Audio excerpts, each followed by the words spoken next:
It's so great to be in a country where people are able to pronounce our company name in the right way. So thank you. So as you just heard, I'm representing the largest real estate company in Sweden called Vasakronan. At Vasakronan, we have a vision of future-proof cities where everybody can thrive and where where business can develop. And we also have an ambition to be Sweden's leading real estate company, but also a role model for the whole Swedish industry. And as you can imagine, this means that we need to conduct our business in a sustainable way.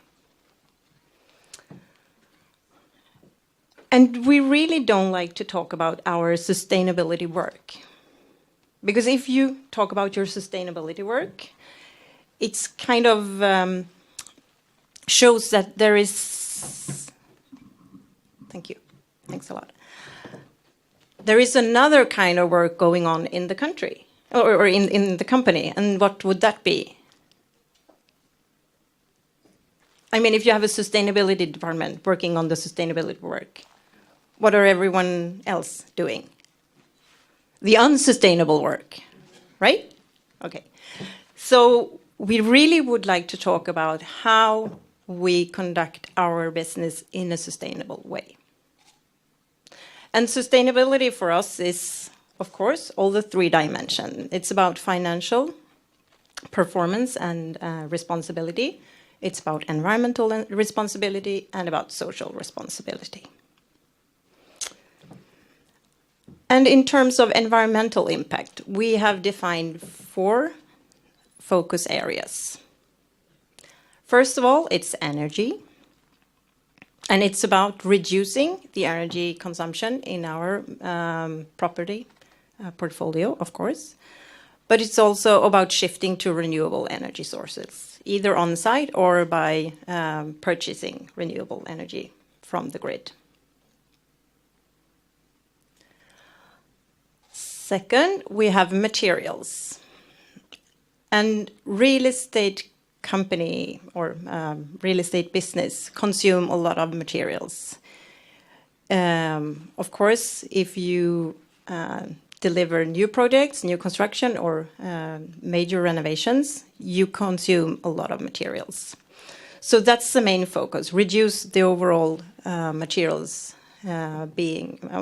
of materials being used. But it's also about using sustainable materials that are either renewable or developed through recycled materials. And third, it's about waste. Waste from the construction, but also waste from the management of the portfolio or the buildings. So it's waste from the tenants as well. And last but not least, maybe, transportation. And sometimes when I talk about this among other real estate owners, they're like, so why is transportation important for you? I mean, there's nothing as still as a building. So why do you think we have this as one of our main focus areas? Yes. And it is not the building itself that travels around, but of course, when our tenants are using our properties, there is a huge demand of transportation. And as a landlord, we can really influence how people get to work or how they get to the shops that we are also have in our portfolio. But it's also about the need for transportation during the construction phase as well, and trying to make our contractors using renewable energy sources on site and also for all the transportation to and from the construction site. And what about social impact? I prefer to say impact on people instead of social impact, because it's actually how we impact people with our business. And in this area, we have 3 focus areas. It's about equal opportunities and non-discrimination. Of course, among our 350 employees, but also among all our contractors, cleaning companies, construction companies, anyone doing work for us should be ensured a working environment that is free from discrimination and that everyone is giving equal opportunities. And the second area is health, well-being, and safe working conditions.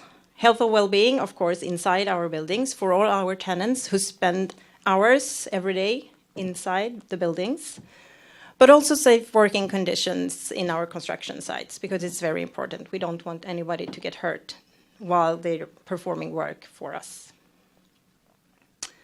And the third focus area is about business ethics and community support. We believe that the best way to actually perform something is to have ambitious long-term goals. So we have quite a few of them in the financial perspective, but also in the environmental and social perspective.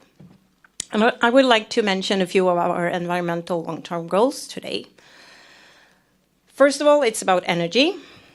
And we set out a long-term energy reduction goal a few years ago, and that was to become 50% below the industry average in Sweden, which is, compared to many other countries, already quite low.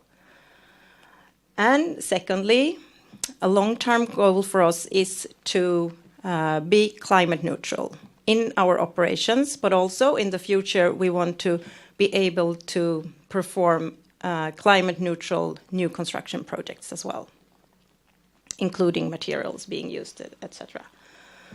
And another very ambitious goal is to have a 100% certified portfolio. And then I think I need to add that we have a portfolio of nearly 200 existing buildings. We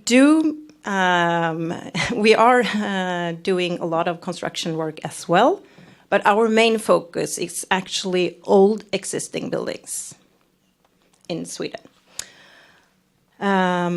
So I would like to share also not just the goals, but what we've achieved so far.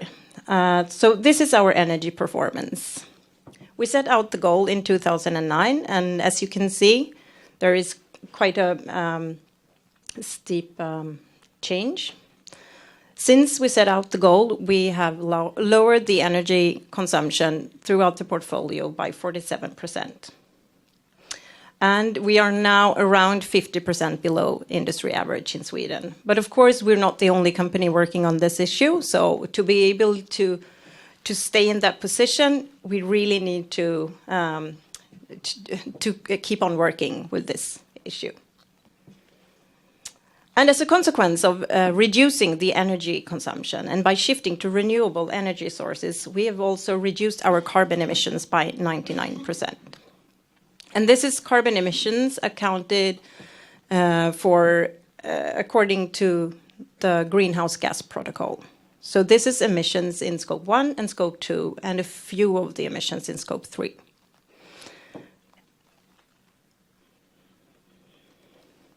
And in terms of the certifying the portfolio, we think that we, by the end of this year, will achieve around 85% certified buildings in the portfolio.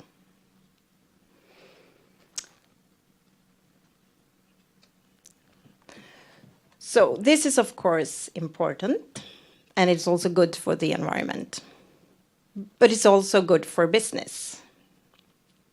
And I would like to share a few examples on how this affects our financial performance. First of all, it reduces our costs. When you save energy, when you recycle your waste, you will reduce your costs. And of course, we need to spend money to be able to reduce the energy consumption or the in our buildings. So we have invested quite a lot of money. How much do you think we've invested the latest few years? Anyone want to guess? 50 million SEK. SEK. No. Okay, we can take this in euro if it's easier. So it's a lot more.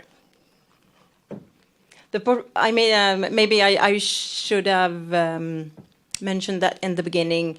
We have a portfolio of 2,500,000 square meters, 200 buildings roughly. And you saw we have lowered the energy consumption by 50%. So how much do you think we spent? 100 million euros. That's a little too much. Not that much. Somewhere between Martins and Evald's. Around 17 million euros. Yes. So that's quite a lot of money. But on the other hand, we have a property value of around 11 billion euros. So,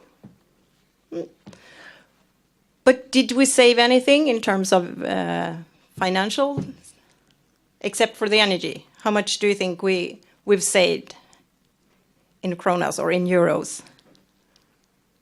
We spent 17 millions. And how much do you think we save every year? How long does it take to pay off? Good question, but I will not answer it. Wild guess. 5 million annually. You need to double that. It's 10. 10 millions every year, yes. No. With 17. 17, the investment was 17, yes. And the annual cost saving is 10. So it needs to be less than 2 years, right? Even if it's after lunch, I think everybody agrees, yes. Okay, so that was the simple math. Now we will do a little trickier math.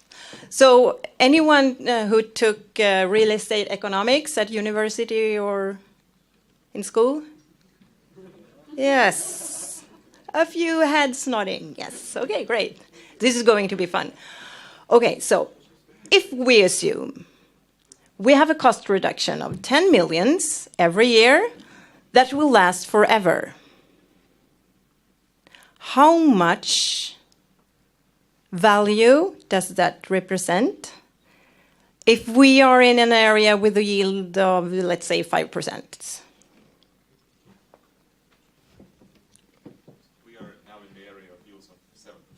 Okay, sorry, but 5 is so much easier to count. And it used to be 5 in Stockholm, but it's no longer 5%. I would say it's closer to 2 or something, I don't know. But never mind. 5% yield, 10 millions every year of cost savings. How much property value does that add to our portfolio? What do you think? What do you think? I saw quite a lot of heads nodding when I asked you if you took real estate economics, so I'm quite surprised that no one is even guessing. Okay. No clue at all? Is it more or less than 10 millions every year? Or 10 million? More, yes. That's why I chose a yield of 5%, because it's quite easy. You just multiply it with 20. So then you will have 200 millions. So that's what you should actually compare the 17 with. 17 millions in investments compared to 200 in property value. Quite good investment, I would say. Okay. And the same goes with the, for instance, if you invest in some type of waste recycling equipment to reduce your cost for waste. Okay, that was the costs. But as a real estate owner, you really don't focus so much on the costs, to be honest, right? What is it that you focus on? Rents, yes. Okay. So I brought you a little example from Stockholm here today. This is a part of Stockholm. It's not the city center, but it's quite close to the city center. It's an area where we've seen quite a lot of construction work and major renovations. So what do you think the green dots are? Our assets, yes. Very good guess. I was introduced by the fact that we are the largest real estate owner in Sweden, and we do have our major focus in Stockholm, but we are not that big. So the green dots are not our properties. It stands for something else. What could that be? Certified. Yes, correct. Certified properties. So what's the red question mark then? Not so easy to guess, but that's where we have our properties. And what do you think the red question mark stands for? Why it's not certified? Yes, correct. Or it's not yet certified. It's quite a large office building, around 50,000 square meters, prime office space. So let's say that our leasing department gets a request today. A company that looks for 2,500 office square meters of office in the western part of Stockholm. They want it to be close to the subway. Bingo! Because the subway is located in that area. And they want to have conference facilities in the building. Bingo! We have that. And they want a gym at the building. Bingo! We have that. And they want some nice restaurants in the area. Bingo! There are lots of restaurants here. But nowadays, there is always a last thing on the list. And what do you think that is?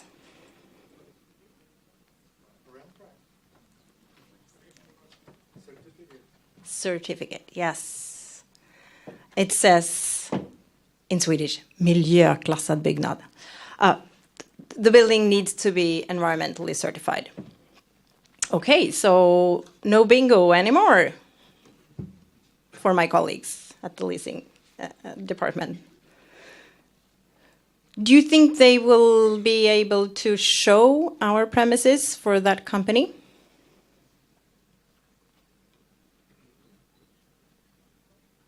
No. No.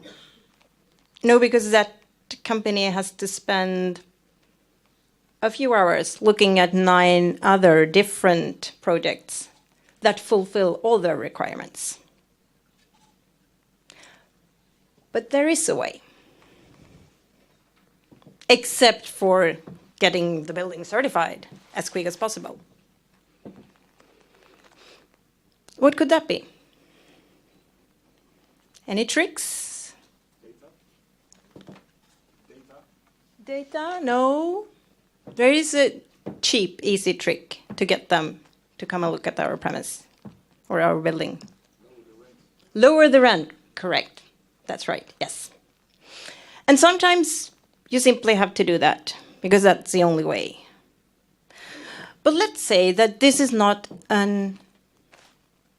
just one example. Let's say that this would be the case in all our portfolio, that we would always have to compete with certified properties in our surroundings.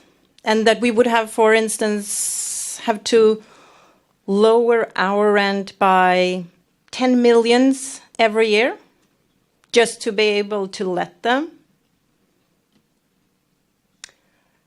How much would our property value then drop if we didn't do that? You already know the answer because it's the same figures. 200 millions, yes. And this is actually the case in all our markets. We don't only have business in Stockholm, but also in 3 other major parts or major cities in Sweden. And this is the case everywhere, for office buildings at least. We also do some retail, and this started to be a thing in the Swedish market in 2008. But we saw, we didn't see it happen in the retail market from the beginning. But I would say the last 3 years, we have the same case with the rental premises as well. Of course, they would not move to like the other part of the city where there are no other shops, just because the building is certified. But if there is a supply of certified premises or properties in the area where they want to be, they will definitely choose that instead of choosing an uncertified property. Okay, so another example where this is important and where we see that it is actually having quite large effect on our financial performance is in the transaction market. I didn't intend you to read all this, but this is a few examples or 2 examples from the investment market of Stockholm and Gothenburg. So this is like the, I don't know what you call it, but what the brokers send out to different stakeholders. And this is what highlighted in the first. Opportunity to invest in a sustainable landmark building in Gothenburg, one of Scandinavia's leading cities. And then you can see the first Nordic Platinum project, blah, blah, blah. And this is like the summary from the broker. And in the other, it's also the executive summary. In the first part of it, they say this is a top modern green building, and etc. So my question to you is, what is it that brokers prefer to have in their summary or on the first page or on the first page in their material? Is it typically things they think sell or things they don't think sell? What do you think? But except for that, we see quite a lot of investors who have raised money that needs to get into green buildings because they have a mandate from the investors that they cannot invest their money in non-green assets. So this is really a big shift in the market now in Sweden and some of the other Scandinavian countries, I would say. So we have costs, we have effects on rents, and we have effects on the value in terms of investors' interest. And so maybe that's enough. But a few years ago, we found out that there is actually more in terms of financial performance and green assets. And that has to do with the financing of our business. In November 2013, 3 years ago, we launched the world's first corporate green bond.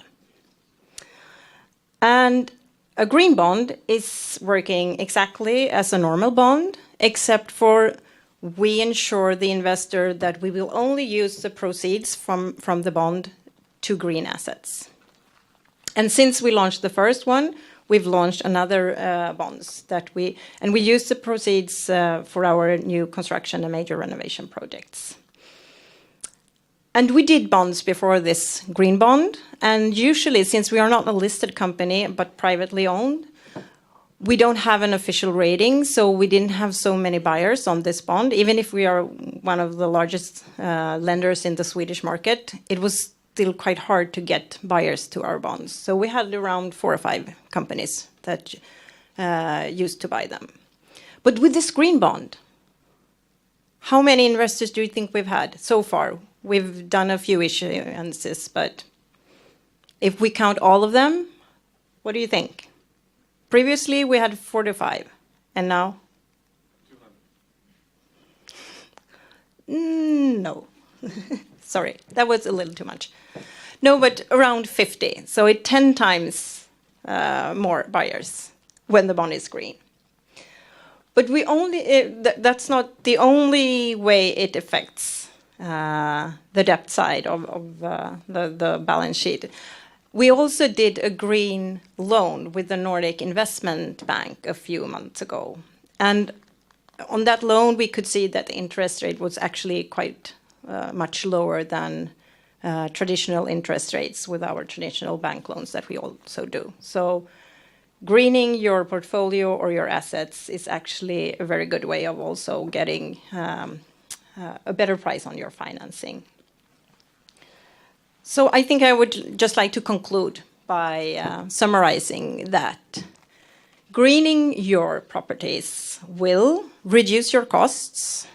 It will attract new tenants, and it will help you retain your existing tenants.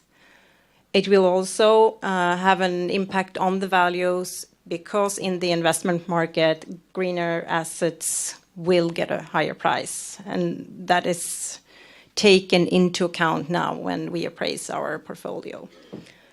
But it also can affect the way you finance and the price of your debt capital in your company. So I think I would like to open up for some questions if you have any. Now I've asked you quite a lot of questions, but now it's your turn. Great. Yeah, we do have questions. Okay. They're flowing online. I think I can guess the first one. Try me. Do the tenants pay for the energy? It is the third one. Okay. Okay, so take the first one then. Okay. In your order. Yes. Yeah, sure. Mm-hmm. Okay, so the question is, who usually pays for additional investment of improving performance of the existing building? Sorry, right? Martin. That's a nice name. Mm. So the my husband is called Martin. No. Okay, so the question is, who usually pays for the improvement of quality of the existing buildings? Is it you as a landlord, or would you transfer that cost to the tenant, to the occupier? We pay for it. But as you can see, it helps us to maybe not higher the rents, but it will keep our rents on the market value, because you need to do this. You would keep up with the competition that's happening in the surrounding areas? Mm-hmm. Yes. Or be a leader, perhaps, in some markets. Okay. Mm-hmm. So it is your cost as a landlord, and this is something that you, time to time, need to invest to keep up with the property, right? Yes. Okay. But maybe I should add that we also use the proceeds from the green bonds to make the energy improvements in our existing buildings. But it's fairly a small amount compared to the new construction and major development projects. Sure. Okay. The question is, did you save money, again, for the tenants by investing into the assets? And I think you touched upon it, but, how did it reflect in the tenants' invoices or expenditures when you upgraded your properties? In different ways, I would say. Typically in Sweden, tenants pay for their own electricity. They have their own contract for that. So if we do improvements that will have an effect on the own electricity consumption from the tenants, that will go directly to them. But if we do investment in other types of energy, heating, cooling, or electricity used for the building, and I mean the main building, that will get into our pockets. Sure. Okay. Well, at least if it's in already existing lease agreements. Yeah.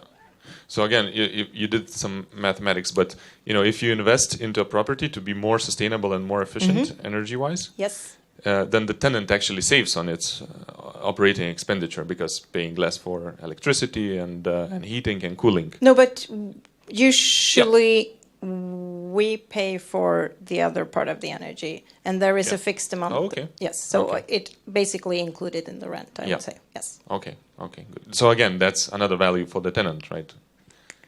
Because the overall cost, rent plus expenditure, is then lower comparing to the buildings that do not perform so good. Yes, typically, yes. Yeah. Okay. But there is also a benefit for us as well. Okay, that's good. Last question. You have a portfolio of 2.5 million square meters, right? That's right. How do you measure the performance of that portfolio against your peers and competition? In different ways. Of course, we measure our energy performance monthly, and we also report on it on an annual basis for the overall company in our sustainability report. But we also report on it 4 times a year in our quarterly report, the financial quarterly report. I think we're so far one of the only companies in Sweden reporting on energy in our financial quarterly report. But we also report to GRESB, which is a global real estate sustainability benchmark tool. So then we have the possibility to actually benchmark us against a lot of companies, not only in Sweden and Scandinavia. Okay, and having all these things achieved, decreasing your carbon emissions so hugely, and and the consumption of energy, how does your portfolio stand, in comparison to others? Quite good, I would say, but we are still behind many companies in Australia because they've been working on this for a very long time on an overall, I would say, and some British companies as well because they are really good at this.